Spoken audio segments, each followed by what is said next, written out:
Easter 2015, Hatton Garden. A gang of veteran thieves executed the largest burglary in English history.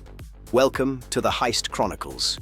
They were the Diamond Wheezers, pensioners in their 70s, using old-world mastery to crack the technical vault of the century. The tool, a Hilti diamond drill. They spent hours boring through a 50-somethings reinforced concrete wall, creating a portal to the hall.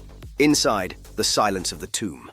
£14 million in gold and jewels, stolen from pensioners by pensioners.